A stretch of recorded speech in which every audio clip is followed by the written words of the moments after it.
പറഞ്ഞത് മാറ്റമില്ല എന്ന് തറപ്പിച്ച് പറഞ്ഞ് പണ്ട് കണ്ണുരുട്ടി ഭയപ്പെടുത്തിയിരുന്ന നമ്മുടെ മുഖ്യമന്ത്രി പിണറായി വിജയനെ നിങ്ങൾക്ക് ഓർമ്മയില്ലേ?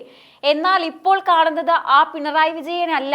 ശബരിമല വിഷയത്തിൽ ഇരട്ടച്ചങ്കൻ ചമഞ്ഞ് ഭക്തരെ വെല്ലുവിളിച്ച ആ പത്തിയൊക്കെ ഇപ്പോൾ ദയനീയമായി താഴ്ന്നിരിക്കുകയാണ്. വോട്ട് പെട്ടിയിൽ വീഴില്ലെന്നുറപ്പായപ്പോൾ വന്ന ഈ തിരഞ്ഞെടുപ്പ് എളിമ കണ്ടാൽ ആർക്കും ചിരി വരും. സംഭവം മറ്റൊന്നുമല്ല, ശബരിമല യുവതി പ്രവേശന വിഷയത്തിൽ മുഖ്യമന്ത്രി പിണറായി വിജയൻ നടത്തിയ പുതിയ പ്രസ്താവനയാണ് ഇപ്പോൾ കേരളം ചർച്ച ചെയ്യുന്നത്. 2018 സുപ്രീം കോടതി വിധി വന്നപ്പോൾ വിധി നടപ്പാക്കിയേ തീരും, ആചാരമല്ല ഭരണഘടനയാണ് വലുതെന്ന് പറഞ്ഞ് പോലീസിനെ വിട്ട് ഭക്തരെ തല്ലിച്ചതച്ച അതേ പിണറായി വിജയൻ ഇപ്പോൾ പറയുകയാണ്, യുവതി പ്രവേശനത്തിൽ മതപണ്ഡിതരുമായി ചർച്ച വേണം, ആചാര്യന്മാരുടെ അഭിപ്രായം തേടണമെന്ന്. എങ്ങനെയുണ്ട്? അന്ന് ഭക്തർ ഇതേ കാര്യം പറഞ്ഞപ്പോൾ അവരെ വർഗീയവാദികൾ എന്ന് വിളിച്ച മുഖ്യമന്ത്രി ഇന്ന് വോട്ട് ബാങ്ക് ലക്ഷ്യം വെച്ച് നിലപാട് മാറ്റുന്ന ഈ കാഴ്ചയാണ് നമ്മൾ കാണുന്നത്. മുഖ്യമന്ത്രി പിണറായി നൽകിയ അഭിമുഖത്തിൽ പഴയ കാര്യങ്ങൾ ചോദിച്ചപ്പോൾ ഉത്തരം മുട്ടി അദ്ദേഹം വിയർക്കുന്ന കാഴ്ച ശരിക്കും പരിതാപകരമായിരുന്നു. ഈ ഇരട്ടത്താപ്പിനെ കുറിച്ചാണ് ഇന്ന് ഞാൻ സംസാരിക്കുന്നത്. നമുക്കൊന്ന് പിന്നിലേക്ക് പോകാം. 2018 സുപ്രീം കോടതി വിധി വന്ന നിമിഷം മുതൽ പിണറായി വിജയൻ ഒരു നവോത്ഥാന നായകന്റെ കുപ്പായമിട്ടു. ഭക്തരുടെ വികാരം ചർച്ച ചെയ്യണമെന്ന ആവശ്യത്തെ പുച്ഛിച്ചു തള്ളി.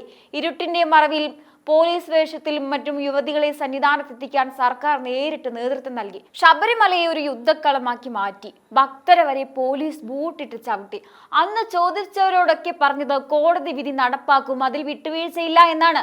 ആവേശത്തോടെ വനിതാ മതിൽ പണിതു. പക്ഷെ ഇന്ന് ആ മതിലെല്ലാം പിണറായി സർക്കാർ തന്നെ മാറ്റുകയാണ്.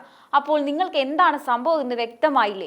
അത് തന്നെ, വോട്ട് ബാങ്ക് രാഷ്ട്രീയം. വോട്ട് കിട്ടാൻ വേണ്ടി നമ്മുടെ മുഖ്യമന്ത്രി എന്തു ചെയ്യും? നിലവാരവും ഇല്ലാത്ത ഈ തോന്നുന്ന സമയത്ത് കാര്യങ്ങൾ മാറ്റി മാറ്റി പറയുന്ന ഇതുപോലെയുള്ള മുഖ്യമന്ത്രിയെ നിങ്ങൾ വേറെ എവിടെയെങ്കിലും കണ്ടിട്ടുണ്ടോ? ഇപ്പോഴത്തെ അഭിമുഖത്തിൽ മുഖ്യമന്ത്രിയുടെ ഓരോ മറുപടിയും കണ്ടാൽ പാവം തോന്നും. പണ്ട് നിലപാടിൽ ഉറച്ചു നിൽക്കുന്നവനെന്ന് വീമ്പിളക്കിയ ആൾക്ക് ഇപ്പോൾ ശബരിമലയുടെ കാര്യത്തിൽ ഒരു നയവുമില്ല. പാർട്ടിക്ക് ഈ വിഷയത്തിൽ ഒരു നിലപാടില്ലേ എന്ന് ചോദിച്ചപ്പോൾ അന്നത്തെ സാഹചര്യമല്ലല്ലോ ഇപ്പോൾ എന്ന് പറഞ്ഞ് ഒഴിഞ്ഞു മാറുകയാണ് അദ്ദേഹം ചെയ്തത്. എന്ത് സാഹചര്യമാണ് മാറിയത്? സുപ്രീം കോടതി വിധി മാറിയോ? അതോ വിശ്വാസികളുടെ ആചാരം മാറിയോ?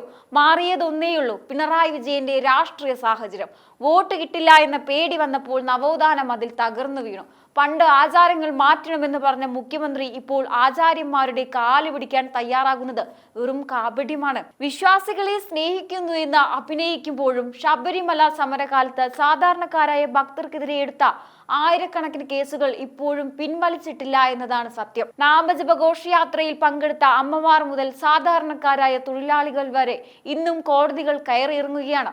കേസുകൾ പിൻവലിക്കാൻ തയ്യാറാകാത്ത മുഖ്യമന്ത്രി വോട്ടിനായി ഇപ്പോൾ ചർച്ച വേണമെന്ന് പറയുന്നത് ഭക്തരെ വീണ്ടും അപമാനിക്കുന്നതിന് തുല്യമാണ്.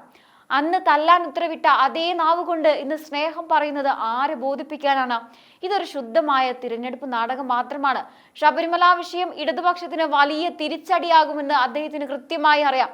അതുകൊണ്ടാണ് അന്ന് പുച്ഛിച്ചു തള്ളിയ മതപണ്ഡിതരെയും തന്ത്രിമാരെയും ഇപ്പോൾ ചർച്ചയ്ക്ക് വിളിക്കുന്നത്. നവോത്ഥാനം എന്നത് പിണറായി വിജയനെ സംബന്ധിച്ചിടത്തോളം ഒരു പ്ലാസ്റ്റിക് കവർ പോലെയാണ്.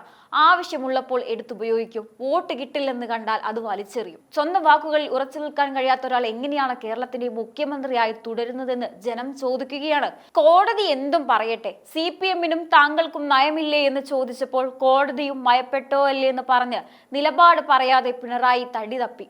അഭിമുഖത്തിൽ ചോദ്യങ്ങൾ വന്നപ്പോൾ ഉത്തരം മുട്ടി അദ്ദേഹം ഉരുണ്ട് കളിക്കുന്നത് കണ്ടാൽ പാവം തോന്നുകയാണ്. പണ്ട് കണ്ണുരുട്ടി പേടിപ്പിച്ചിരുന്ന മുഖ്യമന്ത്രി ഇപ്പോൾ ഓരോ ചോദ്യത്തിനു മുന്നിൽ അന്നത്തെ സാഹചര്യമല്ലല്ലോ ഇപ്പോൾ എന്ന് പറഞ്ഞ് വിയർക്കുകയാണ്. അന്ന് സാഹചര്യങ്ങൾ അനുകൂലമായിരുന്നപ്പോൾ ഭക്തരെ ജയിലിൽ അടച്ച ആവേശമൊന്നും ഇപ്പോൾ കാണാനില്ല. സ്വന്തം നിലപാടിൽ ഉറച്ചു നിൽക്കാൻ കഴിയാത്ത ഒരു ഭരണാധികാരി വോട്ട് കിട്ടാൻ വേണ്ടി ഇങ്ങനെ പത്തി താഴ്ത്തി വരുന്നത് വിശ്വാസികളെ വീണ്ടും വിഡ്ഢികളാക്കാനാണ്. ശബരിമല വിഷയത്തിൽ മുമ്പ് ഇരട്ടച്ചങ്കനെന്നും ഉറച്ച നിലപാടുള്ളവരെന്നും സ്വയം വിശേഷിപ്പിച്ചിരുന്ന മുഖ്യമന്ത്രി പിണറായി വിജയന്റെ ആ പത്തി ഇപ്പോൾ പതുക്കെ താഴുന്ന കാഴ്ചയാണ് നിങ്ങൾ കാണുന്നത്. 2018 സുപ്രീം കോടതി വിധി വന്നപ്പോൾ പോലീസിനെ വിട്ട് ഭക്തരെ വേട്ടയാടിയപ്പോൾ കണ്ട ആ ധാർഷ്ട്യം ഇപ്പോൾ എവിടെ പോയി?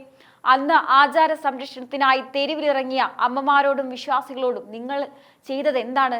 ഇപ്പോൾ തെരഞ്ഞെടുപ്പ് അടുത്തപ്പോൾ വലിയ എളിമ അഭിനയിക്കുകയാണ്. ശബരിമലയുടെ കാര്യത്തിൽ മുഖ്യമന്ത്രി പിണറായി വിജയനും മുൻ ദേവസ്വം മന്ത്രി കടകംപള്ളിയും വാസവനും കാണിക്കുന്ന ഈ മലക്കം മറിച്ചിൽ കണ്ടാൽ ഏതൊരാൾക്കും മനസ്സിലാകും ഇത് വെറും വോട്ട് തന്ത്രമാണെന്ന്. 2018 സന്നിധാനത്ത് പോലീസിനെ കയറ്റി ഭക്തരെ തല്ലിച്ചതച്ചപ്പോൾ ഈ മൂവർ സംഘത്തിന് നവോത്ഥാനം മാത്രമായിരുന്നു ലക്ഷ്യം. അന്ന് ഭക്തരായ അമ്മമാർ നിലവിളിച്ചപ്പോൾ കേൾക്കാത്ത എന്ത് പണ്ഡിത ചർച്ചയെക്കുറിച്ചാണ് ഇവർ ഇപ്പോൾ വാതോരാതെ സംസാരിക്കുന്നത്? ആദ്യം നമുക്ക് കടകംപള്ളി സുരേന്ദ്രന്റെ കാര്യം എടുക്കാം. ശബരിമലയിൽ ആചാര ലംഘനം നടത്താൻ പോലീസ് അകമ്പടിയോടെ യുവതികളെ എത്തിച്ചപ്പോൾ അതിന് കുട പിടിച്ച ആളാണ് അന്നത്തെ ദേവസ്വം മന്ത്രിയായിരുന്ന കടകംപള്ളി. അന്ന് ഭക്തരുടെ നെഞ്ചത്ത് ചവിട്ടാൻ പോലീസിന് അനുവാദം നൽകിയ അതേ കടകംപള്ളി തിരഞ്ഞെടുപ്പ് അടുത്തപ്പോൾ പെട്ടെന്നൊരു ദിവസം അയ്യോ എനിക്ക് വലിയ വിഷമമുണ്ട്, വലിയ തെറ്റായി പോവുകയെന്ന് പറഞ്ഞ് മാപ്പ് ചോദിച്ചു വരികയാണ്. അന്ന് ഭക്തരുടെ കണ്ണീർ കണ്ടപ്പോൾ തോന്നാത്ത എന്ത് വിഷമമാണ് ഇപ്പോൾ വോട്ട് പെട്ടിയിൽ വീടിൽ നിന്ന് കണ്ടപ്പോൾ കടകംപള്ളിക്കുണ്ടായത്? ഈ മാപ്പ് പറച്ചിൽ വെറും രാഷ്ട്രീയ അഭിനയമാണെന്ന് ആർക്കാണ് അറിയാത്തത്? ഇനി വാസവന്റെ അവസ്ഥ നോക്കൂ. മുഖ്യമന്ത്രി എന്ത് പറയുന്നുവോ അതനുസരിച്ച് തലയാട്ടുന്ന ഒരു പാവയായി അദ്ദേഹം മാറിയിരിക്കുകയാണ്. അന്ന് ആചാര സംരക്ഷണത്തിന് നിന്നരെ വർഗീയവാദികൾ എന്ന് വിളിച്ച് ആക്ഷേപിച്ചവർ ഇപ്പോൾ പണ്ഡിതരുമായി ചർച്ച വേണം, തന്ത്രിയുമായി സംസാരിക്കണം എന്ന് പറയുന്നത് കേൾക്കുമ്പോൾ മലയാളികൾക്ക് ചിരിയാണ് വരുന്നത്. അന്ന് തന്ത്രിമാരെയും മേൽശാന്തിമാരെയും അപമാനിച്ചപ്പോൾ ഈ ചർച്ചാ മനസ്സ് എവിടെയായിരുന്നു? സത്യത്തിൽ മുഖ്യമന്ത്രി പിണറായി വിജയൻ ഒരു വലിയ യൂട്ടേൺ അടിച്ചിരിക്കുകയാണ്. അപ്പോൾ പറഞ്ഞു വരുന്നത് ഇത്രയുള്ളൂ. ശബരിമല വിഷയത്തിൽ മുഖ്യമന്ത്രി പിണറായി വിജയൻ ഇപ്പോൾ നടത്തിക്കൊണ്ടിരിക്കുന്ന ഈ മലക്കം മറിച്ചിലുകൾ കേവലം ഒരു രാഷ്ട്രീയ തന്ത്രം എന്നതിലുപരി കേരളത്തിലെ വിശ്വാസി സമൂഹത്തെയാകെ വിഡ്ഢികളാക്കുന്ന ഒന്നാണെന്ന് പറയാതെ വയ്യ. 2018 നവോത്ഥാന നായകൻ എന്ന പട്ടം ചാർത്തി പോലീസിനെ ഉപയോഗിച്ച് സന്നിധാനത്തെ ചോരക്കളമാക്കിയപ്പോൾ മുഖ്യമന്ത്രി ഉയർത്തിപ്പിടിച്ച ഭരണഘടനാ മൂല്യങ്ങൾ ഇപ്പോൾ എവിടെ പോയി മറഞ്ഞു? അന്ന് ആചാര സംരക്ഷണത്തിനായി തെരുവിലിറങ്ങിയ അമ്മമാരെയും വൃദ്ധരെയും ലാത്തി കൊണ്ട് നേരിട്ടപ്പോൾ ഈ പറയുന്ന ചർച്ചയും പണ്ഡിതരുടെ അഭിപ്രായവും അദ്ദേഹത്തിന് ഓർമ്മ വന്നില്ല. വോട്ട് ബാങ്ക് രാഷ്ട്രീയത്തിന്റെ കണക്ക് പുസ്തകത്തിൽ പിഴവ് സംഭവിക്കുമെന്ന് ഉറപ്പായപ്പോഴാണ് ഈ ഇരട്ടച്ചങ്കൻ ഇപ്പോൾ പണ്ഡിതരെയും തന്ത്രിമാരെയും കൂട്ടുപിടിക്കാൻ ശ്രമിക്കുന്നത്. യഥാർത്ഥത്തിൽ സ്വന്തം നിലപാടുകളിൽ ഉറച്ചു നിൽക്കാൻ കഴിയാത്ത ഒരു ഭരണാധികാരിയുടെ പതനമാണ് നിങ്ങൾ ഇവിടെ കാണുന്നത്. കോടതി വിധി നടപ്പാക്കാൻ ഇരുട്ടിന്റെ മറവിൽ യുവതികളെ സന്നിധാനത്തെത്തിക്കാൻ നേരിട്ട് കൊട്ടേഷൻ ഏറ്റെടുത്ത സർക്കാർ ഇന്ന് വോട്ടിനായി വിശ്വാസികളുടെ കാൽക്കൽ വീഴുന്നത് രാഷ്ട്രീയ പാപ്പരത്തമാണ്. ഭക്തർക്കെതിരെ എടുത്ത ആയിരക്കണക്കിന് കേസുകൾ ഇപ്പോഴും പിൻവലിക്കാൻ തയ്യാറാകാത്ത ഒരാൾ തിരഞ്ഞെടുപ്പ് അടുത്തപ്പോൾ മാത്രം മൃദു നിലപാട് സ്വീകരിക്കുന്നത് വെറും കാപ്പട്യമാണ്. ഇന്നലെ ആചാരങ്ങളെ പുച്ഛിച്ചു തള്ളിയ അതേ നാവുകൊണ്ട് ഇന്ന് ആചാര്യന്മാരുമായി ചർച്ച വേണമെന്ന് പറയുന്നത് ജനങ്ങളുടെ കണ്ണിൽ പൊടിയിടാനാണെന്ന് ആർക്കും മനസ്സിലാകും. ശബരിമല വിഷയം പിണറായി വിജയനെ സംബന്ധിച്ചിടത്തോളം സൗകര്യപൂർവ്വം ഉപയോഗിക്കാനും ഉപേക്ഷിക്കാനുമുള്ള ഒരു ഉപകരണം മാത്രമാണ്. അധികാരം നിലനിർത്താൻ വേണ്ടി എന്ത് വേഷവും കെട്ടാൻ തയ്യാറുള്ള ഒരു രാഷ്ട്രീയക്കാരനായി അദ്ദേഹം അധംപതിച്ചിരിക്കുകയാണ്. അന്ന് നവോത്ഥാനം വിറ്റഴിച്ചു, ഇന്ന് വിശ്വാസം വിറ്റഴിക്കാൻ നോക്കുന്നു. പക്ഷേ ഈ ഇരട്ടത്താപ്പും നാടകവും തിരിച്ചറിയാൻ കഴിയാത്തവരല്ല കേരളത്തിലെ ജനങ്ങൾ. നിലപാടില്ലാത്ത ഈ ഉരുണ്ടുകളിക്ക് വരാനിരിക്കുന്ന തിരഞ്ഞെടുപ്പിൽ ജനം കൃത്യമായ മറുപടി നൽകും എന്ന കാര്യത്തിൽ യാതൊരു സംശയവുമില്ല. എന്തായാലും ഈ ഒരു വിഷയത്തെക്കുറിച്ചുള്ള നിങ്ങളുടെ അഭിപ്രായങ്ങൾ കമന്റ് ബോക്സിൽ രേഖപ്പെടുത്തുക. മറ്റൊരു വിഷയമായി വീണ്ടും കാണാം. നന്ദി.